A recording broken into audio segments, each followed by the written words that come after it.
मेरी पुरानी कर्म भूमि बानसूर के सर्व समाज 36 बिरादरियों के चरणों में शीश नवाता हूं। यहाँ उपस्थित बुजुर्गों, नौजवान साथियों, भाई ये देखो किसी को आने जाने में दिक्कत ना हो। ये भाई खड़ा भाई, बस मैं 5 मिनट में अपनी बात खत्म करूंगा। हेलो, आज बहुत दिन बाद जिस तरीके से आया हूं वो बहुत दिन बाद आया हूं जैसे मैं आता था। ये मेरी कर्म भूमि रही। यहां मैं सन 2002 में आया था, 21 साल पहले। और जब यहां मुझे लाड़ प्यार मिला, पूरे राजस्थान में आरक्षण आंदोलन में मैं बोलिए भारत माता की। जोरदार तालियों के साथ स्वागत करें। जोरदार तालियां बजाते रहे आप।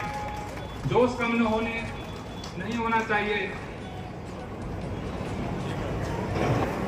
कोटपुतली से इंद्राज कसना जी, और देखो मेरे साथी आया हूं। और आने के पीछे एक मकसद है। मकसद ये है कि बाबा साहब भीमराव अम्बेडकर जी ने जो संविधान की रचना की, उसमें ये व्यवस्था कर दी कि प्रत्येक नागरिक को उसके जो मौलिक अधिकार हैं, उन मौलिक अधिकारों को दिलाने के लिए, उन मौलिक अधिकारों को आप तक पहुंचाने के लिए एक प्रतिनिधि जनता चुनेगी। ये लोकतंत्र है। इसमें जनता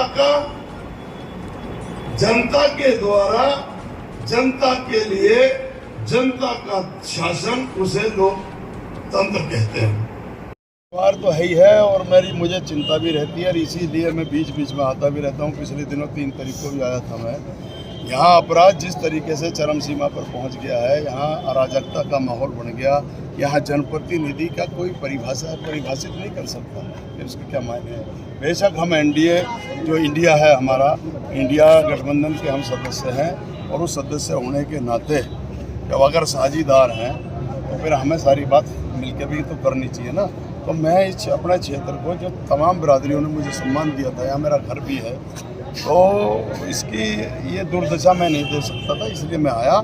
और सब लोगों का कहना है कि भाई मुखिया जी आप यहाँ चुनाव लड़े, तो चुनाव लड़े। तो जब साझेदारी है तो इसलिए हमारे नेता ने यहाँ सीट मांग ली है।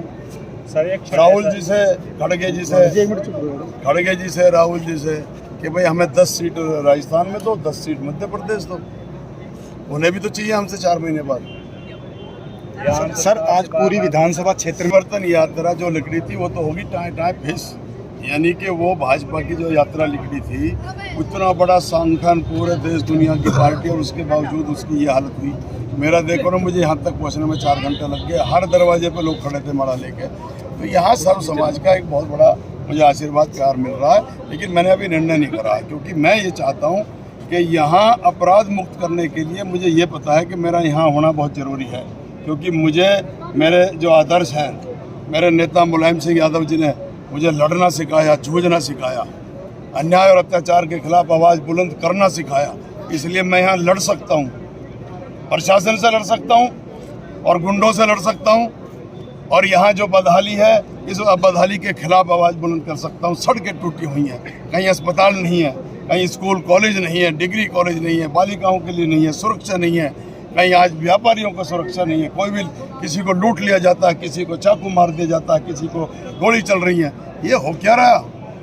तो इसलिए मुझे यहाँ आना पड़ा, क्योंकि जहाँ अन्याय और अत्याचार होगा वहाँ मुखिया गुजर आपको चिंगाड़ता हुआ मिलेगा। सर इसका क्या, यहाँ के जो लोग थे उन्हीं से मैंने पूछा 5 दिन बाद, उन्होंने कहा कि साहब हमें आश्वस्त कर रहे हैं। हमारे यहाँ की जो विधायिका मंत्री है उसने भी कहा है कि नहीं बाकी के लोग पकड़े जाएंगे, ये होगा। तो मुझे ये लोग कहेंगे तभी तो मैं कुछ करूँगा। इन लोगों ने मुझे रोक दिया प्रशासन से। अभी मैंने आज फिर ऐलान करा कि इसका खुलासा करो, बाकी के लोगों को गिरफ्तार करो। लेकिन जब यहाँ ही लोग ये दब जाते हैं अपने यहाँ के प्रतिनिधियों से, तो प्रशासन तो फिर हवा लेगा ही। इसलिए इसके लिए तो मैं दबाव फिर बनाऊंगा।